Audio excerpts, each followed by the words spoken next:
Whenever you find a job, effort will keep your job, or the lack of effort will lose it for you.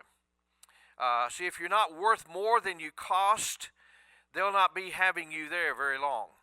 So effort will prove the stuff you're made of. So let's look at that page. Now stay with me. Don't be looking at the page on over there someplace, because if you do that, see, I watch and I use you as a bad example, and you'll have to come up here and make a speech. It's awful.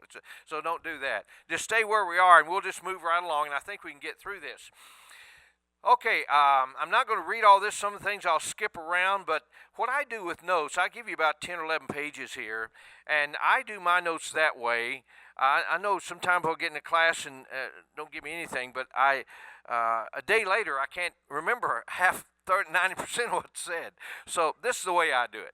And so when you get home, put this in your notes somewhere. If you're a student, put it in your notes and just say words for life or key words or something there that can identify with it, and hang on to stuff like this, because you're going to need it along the way.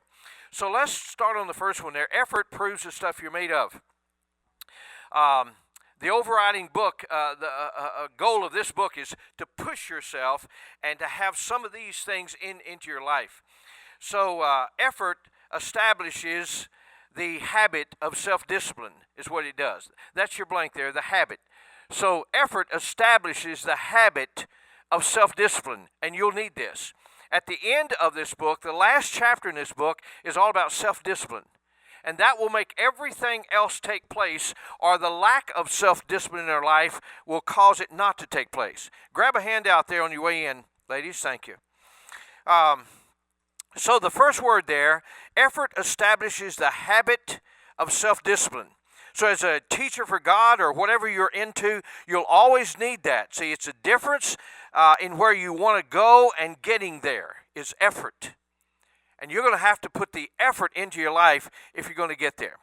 Now, let's look down. Look down to the third line, third little paragraph there. Effort before fame is what brought the successes we read about. Less effort, less results in your life. It's always that way. It's going to be that way the rest of your life. So, effort before fame is what brought the successes we read about. Crown College here was not built with a magic wand.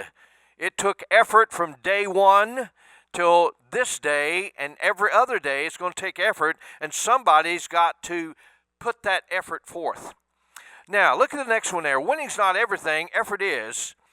Yeah, thank you. Winning's not everything, effort is. Vince Lombardi led the Green Bay Packers, NFL football, to 5 NFL championships and won the first 2 Super Bowls. He said, winning is not everything, but making the effort to win is. Making the effort to win is. So to excel in sports or teaching or as a student, you're going to have to put some effort in what you're doing. See, effort will push yourself, and that's what you're trying to do. Paul, when I talk about these things, he says, "What you going to talk on today?" I said, "I'm going to talk about push yourself." And then he'll get a handout back there, please, and then he'll stay on that all day. I'll say, "Man, I'm getting tired." He'll say, "Dad, push yourself," and he does it like that. Push yourself. It drives me nuts, you know. He just won't let it go.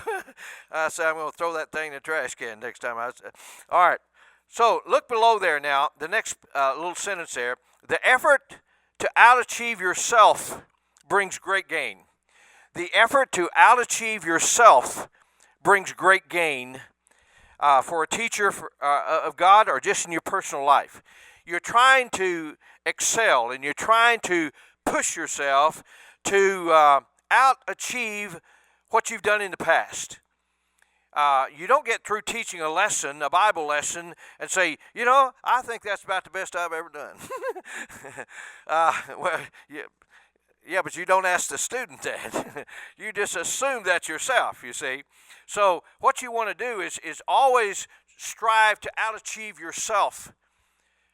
Somebody else can be a great example, but your goal is not to be him or her. Your goal is to out-achieve yourself, and that takes effort. And, of course, that's what we're talking about here. So Another illustration from sports, John Wooden, coach of UCLA for many years, he was always more concerned with the lives of his men than their position in basketball. But his teams, listen to this. We just got out of Final Four. We just got out of that and March Madness. But his teams in college, they won 10 NCAA basketball national championships in 12 years. He won that thing 10 out of 12 years. That included 88 consecutive wins and 4 perfect seasons. And he said there is a standard higher than merely running the race: effort. Effort is the ultimate measure for success. Effort is the ultimate measure for success. So when people like that say that, I listen. Now look at the next one. Personal effort brings personal gain. It's what it does. It's all for you. It's all to be helped with you. Let's see. Let's go down to skip the next paragraph. Let's go down to the word that says effort should never be defined, here's your blank now, as shallow effort in a teacher for God. Effort should never be defined as shallow effort in a teacher for God. Larry Wingate spoke at a graduation. I saw this on Fox News. They were interviewing him. He was speaking at a college graduation. And he said, one of the things he said, some people work hard yet are not any good at what they do, so it doesn't matter. And I know people who are excellent at what they do, but they didn't work hard enough to make any difference. And that's kind of the way it is throughout our world system here. But effort should never be defined as shallow. See, our time to love and serve the Lord is now. So now is the time for effort that would please the Lord and make us better in what we do. So effort, again, is what proves the stuff you're made of. So your first word there is effort. Endeavor to begin that. Put some effort into what you do. Next page, fulfillment. Fulfillment. Here's another word for us now. Fulfillment keeps the dreams alive. I like that word fulfillment, and I like the word dreams, and I've got my dreams, and I want to have that fulfillment. Now here I'm talking about not the fulfillment. I just turned 73 this year. So like people call they talk to bring my name up, and they say, "Is that guy still alive?" But I'm not talking about the fulfillment at the end of life, where you feel fulfillment. I'm talking about the everyday kind of stuff. At the end of the day, at the end of the week, do you have that down inside fulfillment? That's a great feeling, one of the greatest feelings. Well, you'll never have it without effort, for one thing, but you can have it, fulfillment. It's not just for the elderly folks and for those of us at the end of life. The dictionary defines it this way, right at the top there: to carry out something promised, cause to be or happen, to do something required, to bring to an end, to complete, to realize completely one's ambitions or potentialities, and things like that. It's that fulfillment. Second paragraph. So fulfillment is felt within when a goal is accomplished. Now here comes your word again. Each fulfillment energizes enough effort to take it to the next step. That's what it does. Each fulfillment energizes enough effort to take the next step to get to the next goal. That's what it's all about. It pushes us. All right? Third paragraph. Fulfillment drives you to push yourself.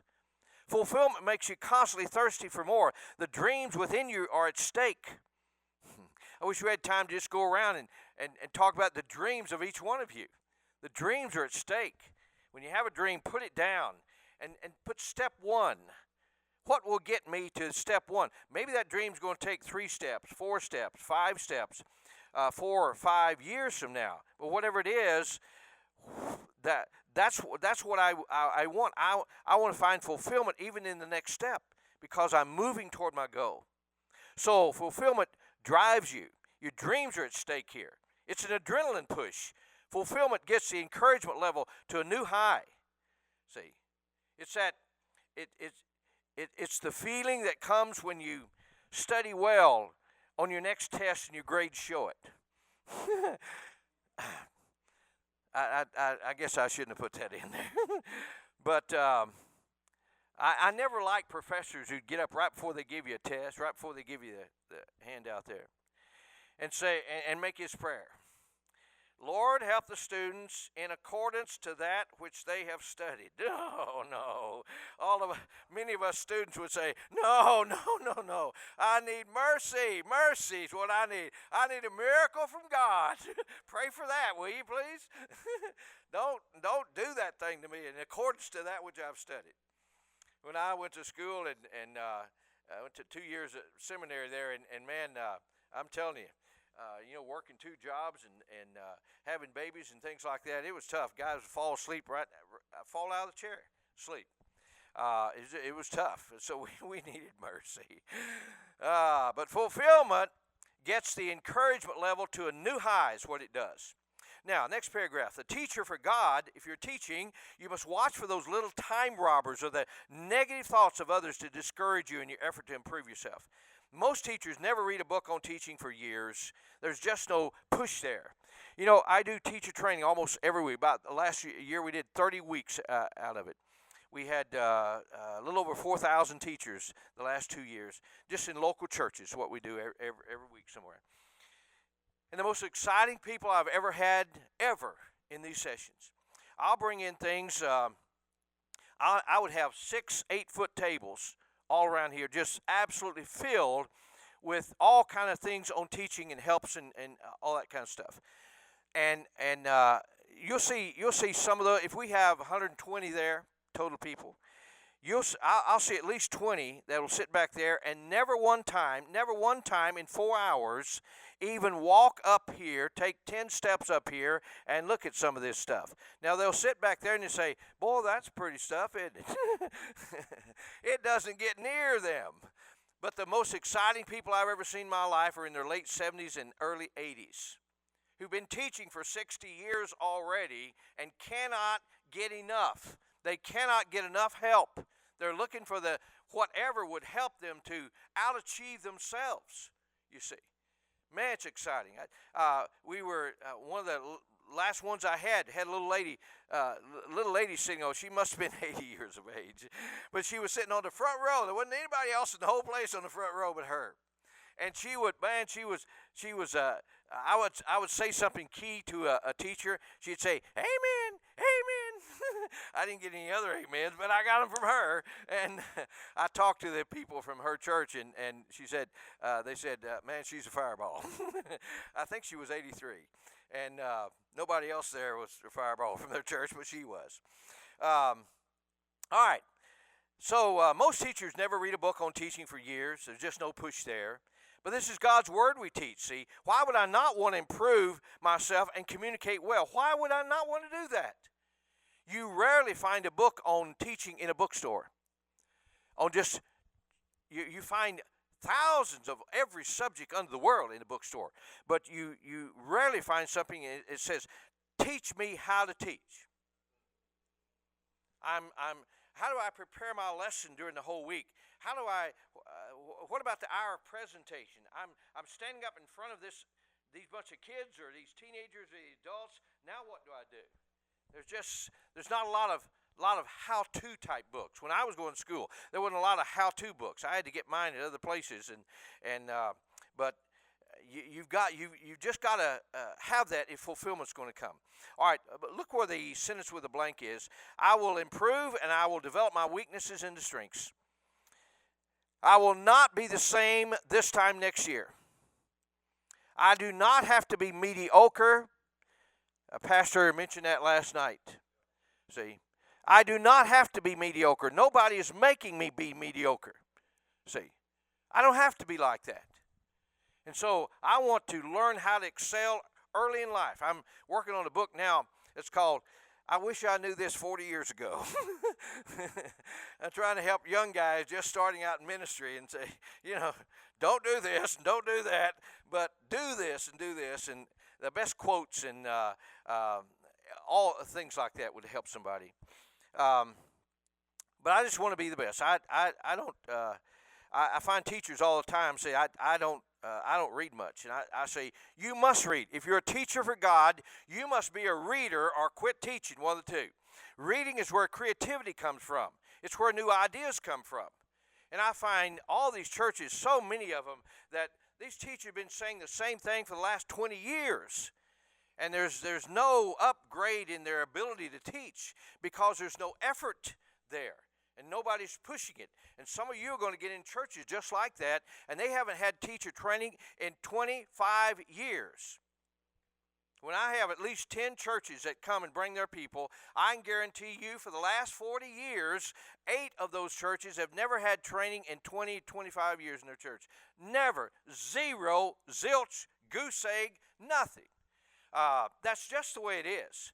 So you've got to get some of these things grounded in your own heart. Let's go all the way down to the bottom there. Past dreams should not end our fulfillment, but encourage us to see more. Past dreams, here's your word, should not push you, not retire you. Once you've had that good taste of fulfillment, you want it again. Fulfillment fills, and it's well worth the conscious effort to push yourself for more of it. So we've had 2 words now, effort and fulfillment. Let's go to the next one. Innovation. Innovation. Somebody tell me what we mean by innovation or to innovate. What does that mean? Innovation or to innovate. What does that mean? We're talking about creativity, but what does it mean? Yes, sir? All right. Now look at the. I saw in John Maxwell's book one time. He's an author that covers all kind of things, a lot of business stuff, and as well as Christian type things. He's probably published 60 books now, and has another 40 still on his list to go before he dies. In there, he said, "Seldom do I have an original idea." I thought, a guy that's published 60 books and he doesn't have an original idea. Here's what he said. Often I take an idea that someone else gives me and raise it to a higher level. That has been my approach to creativity. And a book we have on teaching, the first chapter, I have, throughout the book, I've quoted from 50 other authors because they can say it better than me. So no reason for me to rearrange their words and put my name on it. But that's what you learn when you read. The more you read, the more creative you become. Let me see if I'm on my right one here. Okay. Yeah, there we go. Okay. Now I think I'm supposed to be down here. All right. Okay. I like to say the two words. We innovate to raise an existing idea to fit our need. I like to say the 2 combinations of reading and thinking will continually make you creative. Now let's skip a paragraph and go down. Remember to use these short, thought-provoking questions. What if I doubled it, shortened it, made it larger, brighter, more portable? What if we did it every day, every week, once a month? See, questions, here's what they do. Questions cause thinking. Thinking enlarges your options because you come up with 2 or 3 ways. That's options to get it done. Options bring better solutions. I've done that. I heard that on a broadcast, radio broadcast, years and years and years ago about how to have a think time. Just get alone and think, and that's when you can do your innovation. And you take an existing idea and make it fit your situation. Now look at the one below. Paul has a T-shirt. I think I'm going to wear it sometime. He has a big old T-shirt at home. And it has a great big face of Curly, one of the Three Stooges, great big face. The face is that big on it. And up the top it says, he's looking like this. Up the top it says, I try to think. And down at the bottom it says, but nothing happens. I think that's the way we are sometimes. I met a lot of people, and I don't think they've thought much about what they're asking the question about. Good ideas come when you think. When we refuse to take time to think, nothing comes out. Thinking generates more thinking, and that's where the ideas come from. So that's what it shoots for. It generates more thinking, and that's where the ideas come from. You always make your list. If you're trying to come up with a solution for something, you come up with 4 or 5 or 6 or 7 options, and then you go back and choose the best one. Start there. If something didn't work there, take up the second best option. But give yourself that, and you need to do that the rest of your life, and get other people involved in helping you to come up with different options. Other people can think too, not just you. So it's a discipline that we can learn, but demands self-discipline to set yourself up in the think time. I'm just saying, get alone with nobody. Don't even take your cell phone with you. I used to drive down to a park near Highland Park and drive up under a tree there and just sit there and think through one aspect of my ministry. We had 160 teenagers out knocking on doors for 2 hours every week. We taught them all kind of lessons and things like that on it, so they knew what they were doing and saying. But we were seeing 3 or 4 saved here and 2 saved here and 5 over here and so on. And we'd come back and we'd have fellowship over that, and we'd have a little lunch for them and all that kind of stuff. And praise the Lord. And we all went home, but nothing was happening down the aisle of the church. And so I took all my stuff about what we were doing and all the facts and figures and went down there and just said, Lord, help me to think this thing through. And just came up with a reason. What we were doing was winning them and leaving them. Might as well say goodbye. Hope to see you in heaven someday, because I'm never coming back to you again. Got you saved. I got to move on here.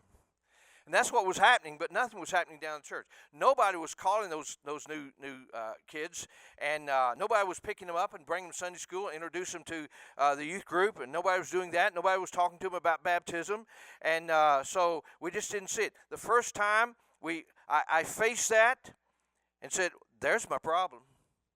All right, now, how are you going to, Ab? I talked to myself, Ab, how are you going to solve that?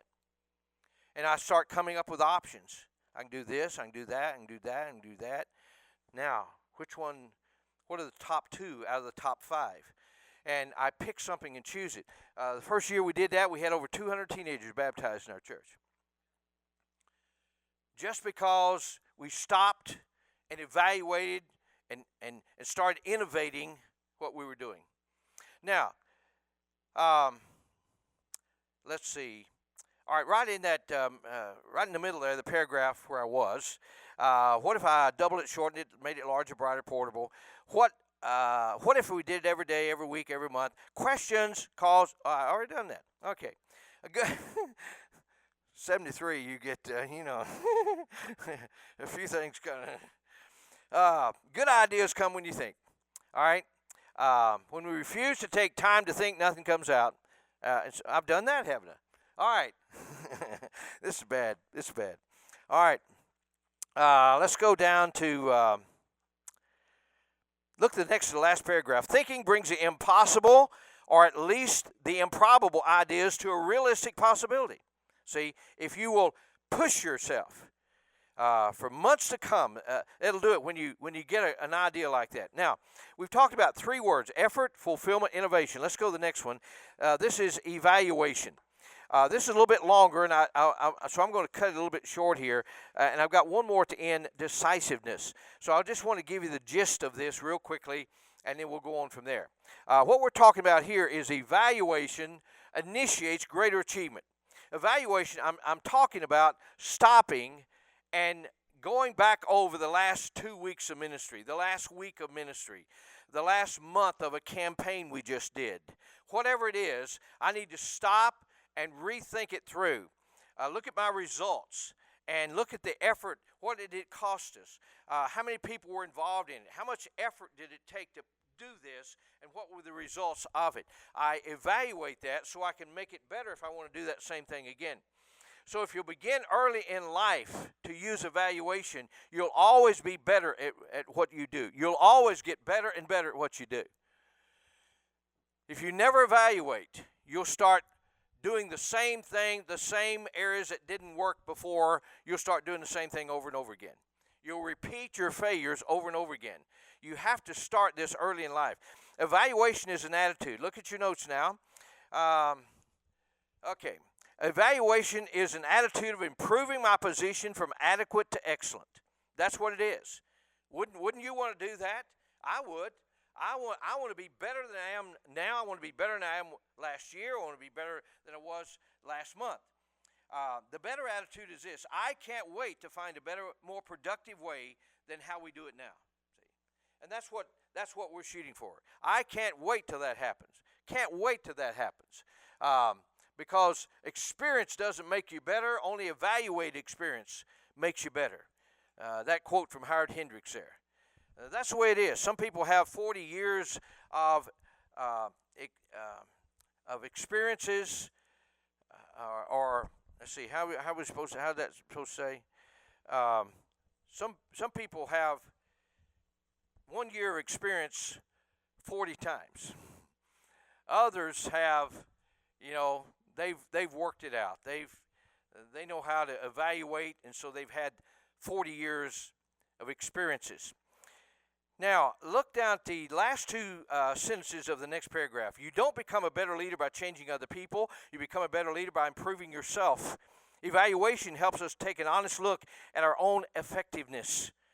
You have to face reality, whether it's your finances or whether it's your grades at school, whatever you're doing, you've got to face reality. You're the only one that's going to change you. So, evaluation is a great rule of life. Evaluation initiates greater achievement. Let's just put in the word down at the bottom there. The key is in releasing leadership to others. Delegating, but hanging on to all the details is not enough. Many pastors do this. Many other workers do this. Staff men in the church, they hang on too many things too long.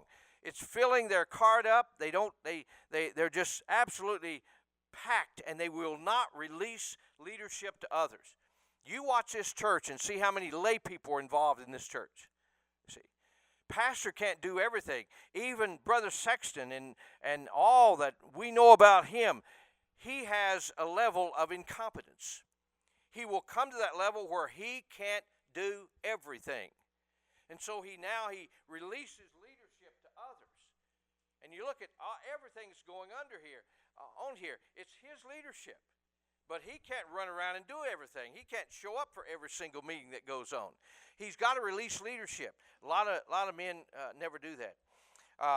Let's see. All right, let's stop right. Let's go to the next page. Let me just hit a couple of these as we go along here.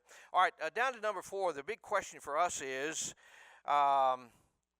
here's a big question. Are you willing to give up the credit that used to go to you alone and allow others to be in charge? If not, then you may soon come to your level of incompetence and fall asleep in a maintenance mode. We all need an exit plan. Here's your little blanks there. I made little tiny blanks there. An exit plan is the way you actually reproduce your own leadership. So you die without a successor to your mission, and it's highly probable the mission dies. You've got to pass things on. You become a visionary. You dream your dreams, but you're also a fixer. You run around and plug your holes too. It was Winston Churchill who said, however beautiful the strategy, you should occasionally look at the results. See, that's evaluation. That's evaluation. Evaluation helps you to face reality. Evaluation is a sign of leadership. All right? Your failure to lead is greater than the people's failure to follow. Dr. Sexton said that. And it was a great word, but it's bothered me ever since. Satisfaction is down at the bottom there with a blank, satisfaction is the enemy of progress. It's the enemy of progress. Now, let's go on over. Let me go to the next page. I just want to give you a couple quotes here, and our time's about gone. On the next page, evaluation helps you to face reality. We talked about that a little bit. There's other good thoughts there and quotes there. Let's see, I've already hit those 2 buttons there. All right. All right, let's keep going. Going over to the last page of that section there. Evaluation is intentional. Self-motivation is what it is. Intentional. Now, go back up the top of that page there. I'm trying to give you a couple of... well, go back to the next page. I'm sorry. I should have numbered these things. Number 6, there down at the bottom, examples of taking time to think it through. Here's a great example. A billionaire Peter Daniels, an internationally acclaimed businessman, billionaire, when asked what the difference made for him, he said, "I schedule time to think. In fact, I reserve one day a week in my calendar just to think. All of my greatest ideas, opportunities, and money-making adventures started with the days off I took to think. That equals 52 days a year," he says, just to think. What do you do when you think? Well, you evaluate, you compare, you make adjustments, you think things through, you tweak things, and so on. Next page. If we're not careful, our responsibility, but I don't have the spare time a guy who runs 8 corporations around the world has. I don't have as much time as he has. He takes 52 days a year where he does nothing but think. That's why he is at the role that he's at. Dan Cathy, president of Chick-fil-A, who contributes millions to good causes. Here's his thinking schedule. Half a day every 2 weeks, 1 full day each month, 2 to 3 full days each year. That equals 27 full days a year. He says this helps me keep the main thing. See? Learn to think. Have a think time, and you'll solve most of your problems. That brings in your evaluation and so on. So without evaluation, here's your word there, we're destined to repeat our ineffective methods or techniques again and again, even though we know it's not working. If it's not working, why am I still doing it? I'm still doing it because nobody has stopped to evaluate. We're still spending the same money. It still costs us that many people involved. It costs us rooms. It costs us literature. It costs time, effort, everything. And it's still not working. Hadn't worked for 15 years, but we're still doing it. So in conclusion here, decisiveness gets me off the dime. That'll be on the next. Let's go to the next page. We've talked about effort, fulfillment, innovation, and valuation. The last page here quickly, and our time's almost up. This is decisiveness gets me off the dime. Dime's a very small spot.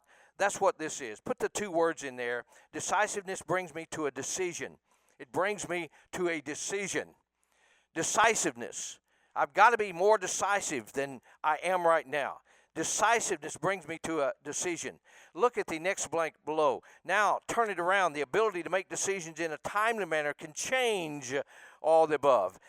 It can prosper all your undertakings. Instead of waiting for other people or circumstances to decide for me, I can make things happen by being decisive, you see. So, those are words that have changed my life. Those are 5 of them. There's 15 more in the book we put out here. But take words like that and start, putting them down somewhere you see it every day. And you'll see whatever your role is, there's got to be effort. You want fulfillment, and you can have it if you put enough effort to be successful in it. You need to innovate. You'll always need to innovate. You need to evaluate. You'll always need to evaluate, and you'll always need to be decisive. Somebody has got to make a decision and move on, you see. And sometimes it's you in your own life.